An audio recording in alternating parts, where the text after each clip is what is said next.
بعض صوفی ملامتی ایسے بھی ہیں، آپ پڑھیں گے حیران رہ جائیں گے. آپ ان کا فلسفہ پتہ کیا؟ ہم سب اللہ کی ذات کا حصہ ہیں اور اللہ تعالیٰ اپنی ذات کو کبھی آگ میں ڈالے گا ہی نہیں، اس لیے کوئی بندہ جہنم میں جائے گا ہی نہیں. یہ بھی لکھا صوفیوں نے.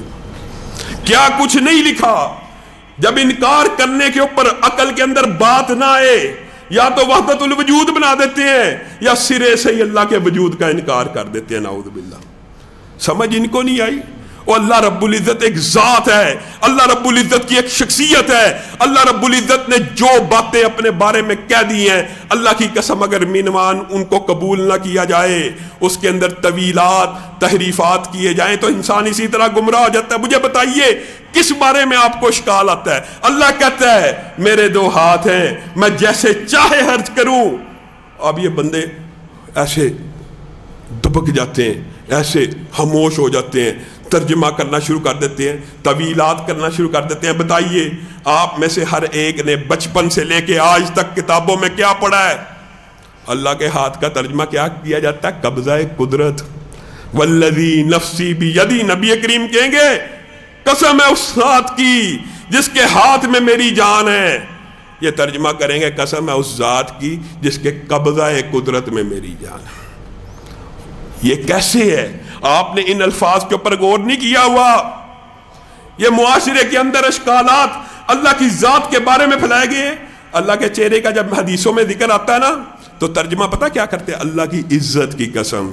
چہرے کی بات آئے گی عزت، ہاتھ کی بات آئے گی قبضہ قدرت. یہ ترجمہ آپ کو کس نے سکھایا؟ کیا حدیث میں آیا ہے؟ کیا قرآن میں آیا ہے؟ کہ آپ کی عقل میں اللہ کی ذات نہیں آئی، آپ نے خود بخود من گڑت فلسفے ایجاد کر لیجئے. میرے بھائیوں اللہ کی قسم ان کو بھی تان و تشنیع نہیں کر رہا، صرف سمجھانا مطلوب ہے، صرف سمجھانا مقصود ہے. اللہ خود جب ایک بات کہہ رہا ہے لیس کمثلہ شیء، اللہ کے ہاتھ ہیں لیکن لیس کمثلہ شیء، اس جیسی کوئی مثال نہیں ہے. اللہ تعالیٰ نے جب باطل عقیدوں کا رد کیا نا اس آیت کے اندر تو بندوں کے اشکالات کو دور، اللہ کی قسم کو صدقے دل سے صرف اس ایک آیت کا ترجمہ پڑھ لے، سارے باطل اشکال اسی آیت میں دور ہو جاتے ہیں.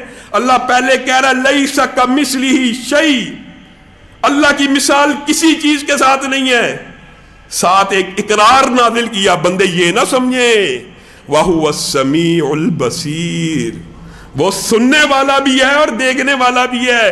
کسی بندے کے ذہن میں یہ اشکال نہ آ جائے کہ بندہ بھی دیکھتا ہے، بندہ بھی سنتا ہے، اللہ بھی دیکھتا ہے، اللہ بھی سنتا ہے. اللہ نے اس اشکال کو رد کیا اس آیت میں. ہو سکتا ہے کچھ بھائیوں کے لیے بات دقیق ہو لیکن آسان کر کے سمجھانا چاہتا ہوں.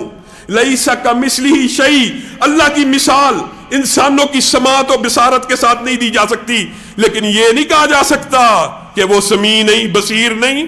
اور میرے بھائیوں تمہیں کس نے کہا اللہ کے ہاتھوں کی مثال مخلوق کے ساتھ نہیں دی جا سکتی، لیکن یہ نہیں کہا جا سکتا ہاتھ ہی نہیں. آپ بتائیے ایک مرغی کے مخلوقات میں سے نعوذ باللہ اللہ کی ذات کو مثال نہیں بنا رہا، مخلوقات میں سے انسان کے ہاتھ دیکھ لیں، ایک مرغی کے پر جن کو ہاتھ کہا جاتا ہے وہ دیکھ لیں، ایک چونٹی کے ہاتھ دیکھ لیں، ایک چھپکلی کے ہاتھ دیکھ لیں، اس کرسی کے ہاتھ دیکھ لیں، ایک چارپائی کے ہاتھ دیکھ لیں. مخلوقات میں اگر ایک ہاتھ دوسرے ہاتھ سے نہیں ملتا تو تو نے نعوذ باللہ اللہ رب العزت کے ہاتھوں کا خاکہ اپنے ذہن میں کیا بنایا کہ جس کی وجہ سے انکار پہ اتر آیا کہ نہیں اللہ کے ہاتھ ہی نہیں، مراد اس سے قبضہ قدرت ہے. یہ کس نے کہا تجھے؟ یہ باطل اور گندا اور فلسفہ اللہ نے اس کا رد قرآن پاک میں نازل کیا ہے. جنتی جب جنت میں چلے جائیں گے نعمتیں تمام ہو جائیں گی. لمبا چوڑا یہ باب ہے، اللہ تعالیٰ کی خوشنودی بھی نازل ہو جائے گی. جنتی ہر طرح عیش و آرام میں ہوں گے. اس وقت اللہ کہے گا جنتیوں مجھ سے راضی ہو، اللہ نعمتیں ملی، حور و غلمان ملے، تیری رضا مندی ملی، آج کے بعد جنت سے نکلنا نہیں، آج کے بعد موت نہیں، اور ہمیں کیا چاہیے؟ اللہ کی قسم صحیح حدیث کے الفاظ، قرآن پاک کے الفاظ، اللہ کہے گا ابھی ایک نعمت باقی ہے، اور اس نعمت کا تذکرہ قرآن پاک میں اللہ نے خود کر دیا. اور کس چیز کا انکار کرتے ہو؟ اللہ کہتا ہے